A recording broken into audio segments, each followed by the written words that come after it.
Here we go. Hi, everybody. This is Philip Martin, and this is the video version of my OnFilm column, which we've been doing for quite a while now. I want to start out this week by admitting that we screwed up last week, and we ran a review of the legal thriller Kong vs. Godzilla a week early. Now, why did we do this? Well, we didn't mean to do it, and we apologize to Warner Brothers, HBO Max, and all the other stakeholders in this film. We pulled the review down, and then we put it back up on Monday after the embargo was over. But we broke an embargo, which we're not supposed to do, and we're sorry about that, and it's my fault. It's my fault because I had it written down vaguely that the movie opened at the end of March, which is sort of correct in that it actually opens Thursday, I believe, which is, April, was it April 1st? Yeah, April 1st. And so I just didn't think anything about it when I got the review in last week. We just moved it along and ran it, earlier than we should have, and we apologize. We are running a second review this week, for two reasons. Number one, I wanted to get a second opinion on this film, just because it's really the first big kind of not post-pandemic, but it's set a bunch of pandemic box office records. It's a big film. It's going to be something that a lot of people talk about, a lot of people are interested in. And I was interested in Piers Marchant's take on it anyway. When Dan Liebarger reviewed it last week, Piers reviews it this week, and so if that helps make up to Warner Brothers and everybody, well, that's great. But anyway, we messed up, and that's just the way it is. It doesn't happen very often, but it is a function of how harried sometimes things get, and how really we kind of operate on a week-to-week basis here, because we never really know exactly what is going to open, when it's going to open anymore. We used to have these dates kind of firmly planted, but since the pandemic, it's been a little bit harder. Plus, to be honest, we've had fewer people to check these things. So I messed up. I'm in Warner Brothers jail now, and maybe we can get out. And I think that maybe by Mortal Kombat time, we're going to be okay with that. But we'll see. And if we don't, if we have to wait till the movies open to review them, we'll wait till the movies open to review them. As I've said before, I don't really have a particular problem with that. I've never been one who really thought it was all that important to be first with a tweet or a reaction.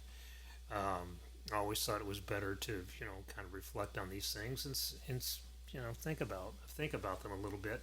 And that's generally been our approach. So it's sort of odd that we got caught up in this situation, but we did. And I just hope everything's all right. We're all okay now. Anyway, Big Monkey movie. I don't know how I feel about Big Monkey movies. I mean, it's sort of like the Godzilla films. I've always kind of enjoyed more than for camp value than for I don't know. It's just a big monster movie, and big monster movies just sort of seem risible to me, and therefore, I don't pay all that much attention to them. I think they're great paydays for all these actors who are in it, and the cast of of Kong v. Godzilla is a pretty good cast. I mean, it's a pretty expensive cast, and when you consider that most of the movie, I think, is digitally composed, you wonder, well, I'm just glad that people can make a living, I guess. And I'm glad people are excited about seeing big action movies, big event movies, even if it's not something I'm terribly interested in. I'm more interested in things like French Exit, which is opening, like next week, April 9th. Uh, uh, Michelle Pfeiffer and Lucas Hedges and Tracy Letts and as a cat, and it's the sort of film that I'm more drawn to. But I'm more drawn to the films that I'm drawn to, and you can be drawn to the films you're drawn to. That's fine. Big boomy blow 'em up things. They give me headaches. I never understand exactly what's going on in them, and I realize how that makes me sound. Another thing I wanted to kind of touch on is the passing just recently of Larry McMurtry. You know, I never met McMurtry, and which is sort of interesting that I never met him because I been kind of around in the same circles for quite a while. He didn't go to he wasn't on the junket for Brokeback Mountain, which would have been the chance that I really would have had to have met him, I think. He wasn't there, but I've read a lot of his books, most of his books, maybe. I don't know. He writes a lot of books. He wrote a lot of books. And he had, like a lot of people who write a lot, didn't really like everything, but the film I want to talk about is a film I talked about with my Live Quest class just a couple weeks ago, The Last Picture Show, which was Peter Bogdanovich's not coming out party, because that would have been Target's a couple of years earlier, but The Last Picture Show is a movie that really is better than you remember it, if you remember it.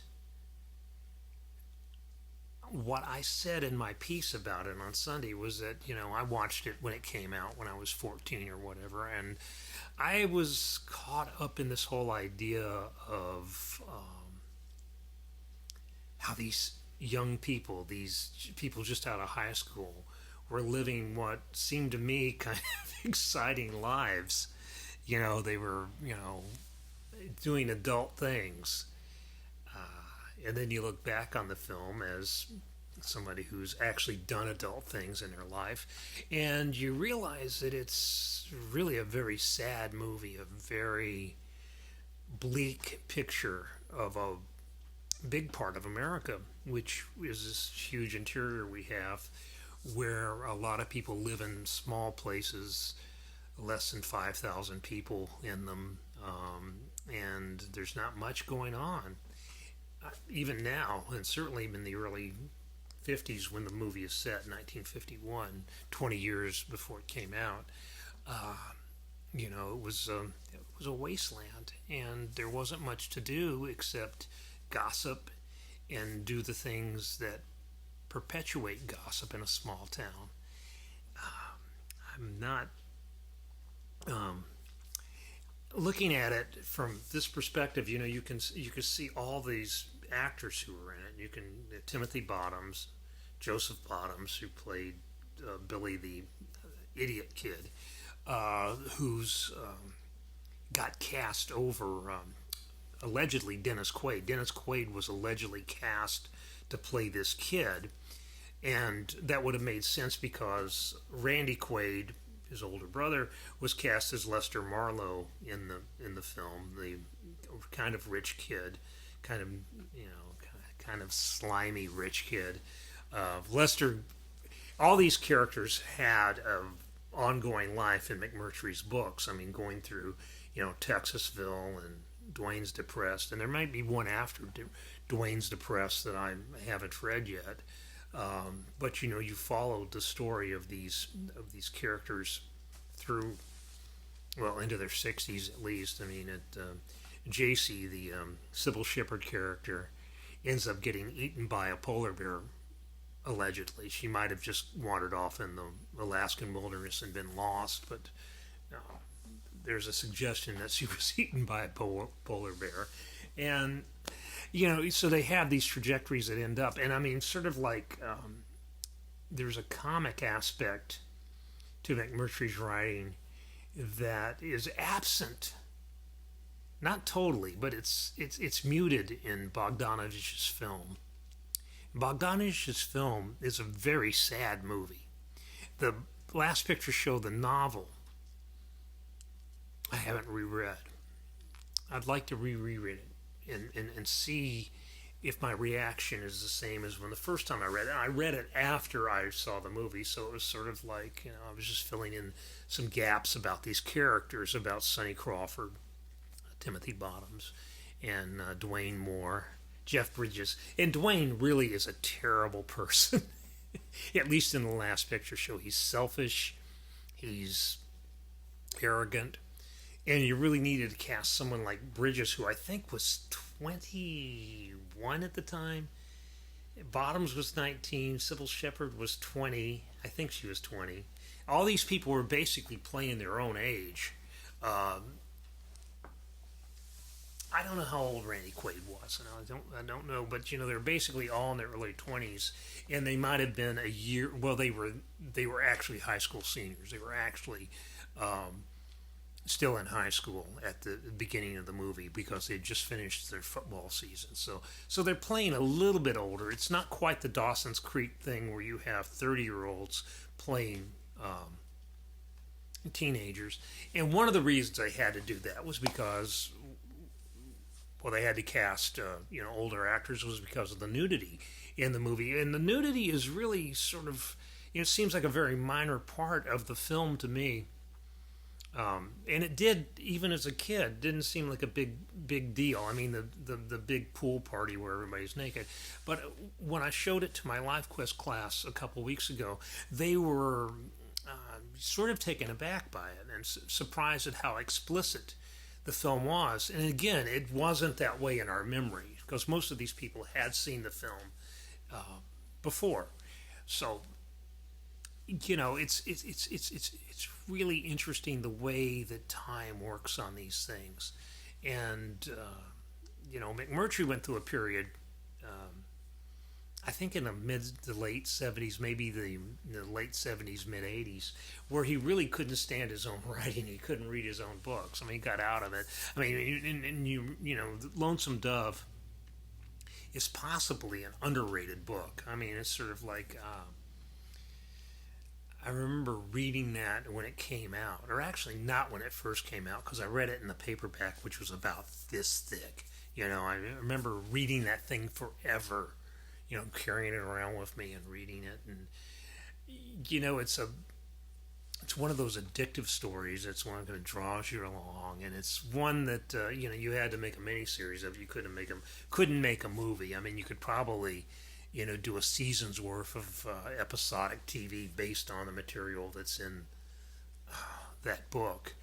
And McMurtry came back and visited those characters again to greater or less effect, probably a lot less effect. I never read any of those books. But the way that these characters sort of interact with you, sort of like I feel like I know them, and I have a face for Dwayne Moore because Jeff Bridges played him. They played him in Texasville too, which I think was 1989. Is that right? 1989, 1990, sometime in there. And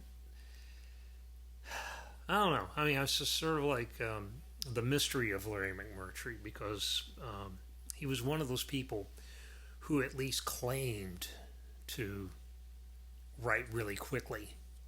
And I'm always suspicious of that as somebody who writes very slowly, painfully slowly. I mean, I'm honestly the slowest writer of anybody I know who does this for a living. He would write 10, 15 pages a day, and, it was apparently pretty easy for him. And I wonder about those people sometimes because I wonder if it's not just, because some of his stuff is really good, but some of it is really almost just automatic kind of, you know, it's not formula, but it just clicks into place too neatly. Too, it's like it's almost like being a prize fighter, like being a boxer, and you have certain conditioned reflexes, and that you'd hit this part in the plot, and then you'd have to come back with this combination or this, and then you can vary it and stuff. But a lot of guys who write a lot and write very quickly, or what seems to be very quickly, people like Grisham, who I think is another underrated. John Grisham's an underrated writer, but he would be a much more highly regarded writer if he edited it himself a little better and maybe released one of every 3 books rather than doing what he does. And I think McMurtry was sort of the same way. And you just have this sort of force flying through you that you have to get everything down. And, you're sort of taking the dictation of the gods is what it must feel like. But it's really not. It's something that's much more, But when he was so good, I mean, in Bogdanovich's film, so good. And I wonder about Bogdanovich, and he's covered in this new David Thompson book that I'm just getting around to reading right now about directors.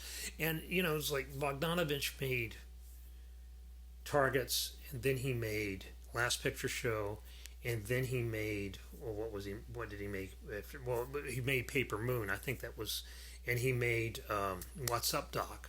But you've got Last Picture Show, What's Up, Doc, and then Paper Moon, 3 things in a row that are just, it's like that run of albums that Stevie Wonder had in the early 70s. And then Bogdanovich kind of goes away. Only if you watch his movies that he made later, they're really not bad movies. It's just sort of like his moments passed. And, now we think of him as this flash in the pan guy, but he made 4 really good movies. Targets is a genre piece. It's sort of clumsy in some ways, but it's also very good in some ways. And the way they use Boris Karloff in the movie, and the tension of the movie, and just the whole it's a movie about a sniper, and it's based on the Austin, Texas, Charles Whitman, Texas Tower sniper. Only he puts him in a drive-in theater, shooting from behind the screen, and which is a great metaphor, because for you moviegoers, you are being targeted. Anyway, those are just some of my rambling, confused thoughts about William McMurtry, The Last Picture Show, and Peter Bogdanovich, who ends up later on The Sopranos, doing whatever he's doing. He's Melfi's psychiatrist, I guess, and Bogdanovich is a really interesting guy because you've got the sort of forced, sort of the fanboy Orson Welles connection there, and sort of links you back to Citizen Kane, links you back to this earlier era of American movie making. And I don't know. I mean, sort of like I've talked to. I don't know how you can write about film, to be honest, about American film now, and ignore things that went on in the 70s and the 60s. And maybe that's just my own sort of, time-based bias, because those are the movies that meant a lot to me, because I was right around the susceptible age of 12 years old when I started seeing these things like Bonnie and Clyde, and really from Bonnie and Clyde to Platoon. That was the era that's sort of like where I was really absorbing all this stuff, and I was really watching a lot of films and paying attention to them, but not in a way, and a more academic, more studied way that I do now. Now I'm wised up old film critic guy, so I pick things apart and pull the wings off butterflies all the time. Back then, I was just like watching movies, and that was just so prime, so great. And I don't know how you get to that without watching a lot of movies. I've talked to some people recently who just can't imagine watching movies in black and white, and can't imagine watching movies that were made before they were born. Anyway, I think about the Last Picture Show, and I think about those actors. They're only 20 years removed from the time period they're playing. I mean, they were pretty much all alive in 1951, but they were babies. Jeff Bridges said he had a little bit better connection to the era because his brother Bo was a little bit older in 1951. And but the Last Picture Show is as far removed from the era it was set in as we are from 9/11. And it just seems really strange to think that because the 20 years between 1950 and 1970 certainly seem a lot longer, a lot bigger chasm than from 2001 to 2021. That's a product of getting older, I guess, and the acceleration of your age. And I think about Larry McMurtry, who was born, a few months before my father was. So I have an idea how old he was when he was writing this stuff. He would have been really young, just barely in his 30s. And he's writing HUD, or Horseman Passed By, which became HUD. And he's writing The Last Picture Show. And it's just... Anyway, I'm not going to say we won't see his like again, because we will. We will. There's somebody who's his like who's out there right now. I just can't think who they are. So anyway, that's it for this week. We'll try to do better next week and better the week after that. But anyway, take care. We'll talk to you soon. Bye.